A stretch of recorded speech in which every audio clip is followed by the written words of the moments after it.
Paz do Senhor Jesus, uma boa noite para você, tudo bem? Continuando no nosso propósito, porque a Bíblia diz, hoje nós vamos ler os Salmos 14 e ver o que Deus nos revela para nós através destes salmos. Corrupção do homem, sua redenção provém de Deus. Disse o nécio no seu coração: não há Deus. Tem-se corrompido, fazem-se abomináveis em suas obras, não há ninguém que faça o bem. O Senhor olhou desde os céus para os filhos dos homens, para ver se havia algum que tivesse entendimento e buscasse a Deus. Desviaram-se todos e juntamente se fizeram imundos. Não há quem faça o bem, não há sequer um. Não terão conhecimento os obreiros da iniquidade que comem o meu povo, como se comesse pão? Eles não invocam o Senhor. Ali se acharam em grande pavor, porque Deus está na geração dos justos. Vós envergonhais o conselho dos pobres, porquanto o Senhor é o seu refúgio. Ó, se Sião tivera já vindo redenção de Israel, quando o Senhor fizer voltar os cativos do seu povo, se regozijará Jacó e se alegrará Israel. Aqui é uma palavra que Davi está tratando aqui nesse salmo sobre caráter e a conduta do ateu pragmático. E aí eu falei, Senhor, o que é um ateu pragmático? Sinceramente, eu não sabia. Mas lendo, eu procurei saber e entendi que é aquele que rejeita a crença de Deus e acha ser desnecessário ter um Deus, acreditar um Deus. Eu falei assim, Senhor, como que uma pessoa pode acreditar que Deus não exista, que não existe Deus, que... Eu não consigo entender isso. E aí, estudando, eu fui vendo que nesses salmos, ele apresenta um retrato vívido dos ímpios, atitudes insolentes, que está no verso 10, palavras dissimuladas, que está no verso 12, atos corruptos, que estão no verso 14, e tudo isso é a convicção arrogante de que não há Deus. Então, quando uma pessoa ela é ímpia, ela tem atos corruptos, ela tem palavras dissimuladas, ela tem atitudes insolentes, e essas atitudes insolentes, elas desconsideram a existência desse Deus. E que situação terrível que estava acontecendo ali em Israel. Davi, aqui eu estava estudando, ele quer contrastar os obreiros da iniquidade de Israel com os remanescentes fiéis da linhagem do justo, que está ali embasado no verso 4 e no verso 5. Aqueles servos justos, eles buscavam a Deus, eles buscavam servir os preceitos de Deus no meio de um povo que estava com a espiritualidade toda destruída. Tinham decaído terrivelmente, porque eles estavam seguindo o conselho de Saul. Então eles estavam numa situação de ruína. A Bíblia diz aqui que havia insensatez deliberada, do verso 1 ao 3. Os ímpios ignoravam a Deus. E quando a gente fala em insensatez, a gente fala em estupidez. E quando a gente fala em estupidez, nos traz a lembrança, uma história lá em 1 Samuel 25, que fala a respeito de um camarada chamado Nabal. Ele era marido de uma moça chamada Abigail.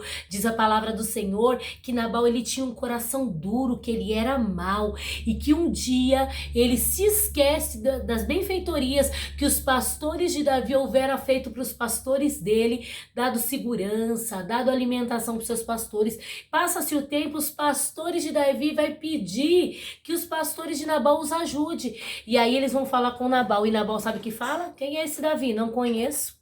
Não sei quem que é, desconheço, diz a palavra do Senhor, que essa informação chega até o ouvido de Davi, e Davi, ele se ira, ao ponto de levantar um povo para ir contra a casa de Nabal. Mas diz a palavra do Senhor que no meio desse povo tinha um que saiu correndo na frente e foi até Abigail, avisou o plano de destruição que estava vindo sobre a casa dela, e Abigail, como era uma mulher sábia, ela tinha reserva, ela se preparou, ali preparou os jumentos, preparou os homens e foram de encontro a Davi no caminho, levando alimentação. E quando ela chega diante de Davi, ela se prostra diante de Davi e fala: Davi, não leva em consideração a estupidez do meu marido, a insensatez dele. Eu estou aqui, trago sobre mim o peso da responsabilidade. Me perdoa. Olha, meus servos estão aqui, trouxeram alimentação para os teus servos. Ô Davi, acorda, não deixa cair sangue das tuas mãos. Tu é um homem que serve a Deus e a Bíblia diz que na hora que Abigail libera essa palavra sobre a vida de Davi, a mente de Davi vem. Ele cai a razão e ele evita de cometer uma atrocidade na casa de Nabal. Diz a palavra do Senhor que ela volta para casa e quando ela volta ela encontra um cenário destruído. O marido bebendo, um festão, e ela volta lá para o quarto dela, talvez fica com a boquinha dela fechada. No dia seguinte ela manifesta o que aconteceu e mesmo assim o homem era tão ruim, era tão estúpido que falou assim, ainda desdenhou do que ela tinha feito pela casa dele. Ele acreditava que aquilo não era necessário. Olha que loucura. Mas um dia a conta chega para Nabal. Diz a palavra do Senhor que depois de 10 dias que se passa, Nabal morre. E Abigail, ela tem uma colheita de benfeitoria da parte do Senhor. Diz a palavra do Senhor que Davi fica sabendo que aquela mulher sabia estar sozinha e ele manda buscar para proteger, para cuidar dela. Então, olha só, a insensatez, a ignorância, a estupidez leva homens e mulheres a fazerem coisas atrociosas a ponto de passar por cima de Deus, achar que Deus não tá vendo, se achar bom bastante, que não precisa de Deus. Também diz aqui no verso 4 e 6 que acontece um medo súbito no meio deles, que os ímpios se encontram com Deus. E como eles se encontram com Deus? Primeiro, eles começam a oprimir os fracos. A Bíblia diz aqui, ó, não terão conhecimento os obreiros da iniquidade, que comem o meu povo como se comesse pão. E como é isso? Eles eram canibalistas, irmã Ângela? Não, eles não comiam ninguém, não. Mas eles oprimiam, eles colocavam jugo, eles humilhavam, eles desdenhavam. Mas diz a palavra do Senhor que Deus está na geração do justo. E Deus vê, e de repente vem um grande pavor sobre a vida daqueles ímpios. Porque eu vou te falar uma coisa, chega uma hora que a conta chega, a fatura chega, e Deus se manifesta sobre a vida daquele que acha que Deus não existe, que acha que Deus não está vendo, mas Deus está vendo sim. E diz a palavra do Senhor também, que futuramente eles não têm alegria. O ímpio que não tem Deus, ele não tem futuro, ele não tem perspectiva da eternidade, ele acredita que nem precisa disso. Só que no grande dia, o Senhor ele nos fez uma promessa. Olha o que diz a palavra do Senhor, que se Sião tivera já vindo a redenção de Israel, quando o Senhor fizer voltar os cativos do seu povo, se regozijará Jacó e se alegrará Israel. Sabe o que significa isso?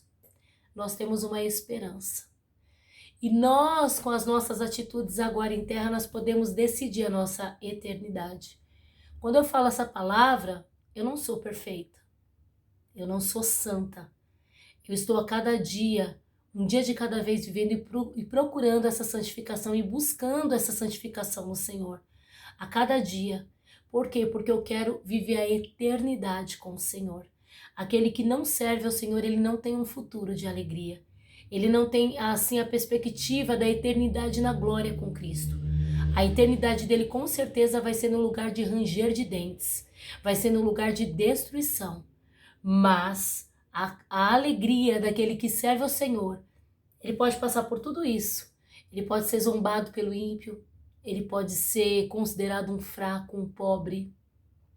Mas creia, se você tem passado por alguma situação dessa de adversidade na sua vida, que alguém tem olhado para você com olhos de desprezo, se você tem passado por um momento de abuso de autoridade, que alguém, porque tem mais poder do que você e não serve o Deus que você serve, muitas vezes quer abusar de você, quer impor coisas que aos teus olhos é demais, fique tranquilo, que assim como Deus se manifestou a Nabal, que assim como Deus se manifestou a esse povo de Israel, os ímpios que não serviam ao Senhor, será o mesmo Deus que se manifestará em favor do pobre, em favor do fraco. A Bíblia fala que quando eu estou fraco é aí que eu estou forte, porque o poder do Senhor se aperfeiçoa na minha fraqueza.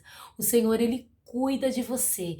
E independente do que você está passando, creia que o que nos aguarda é uma eternidade de glória.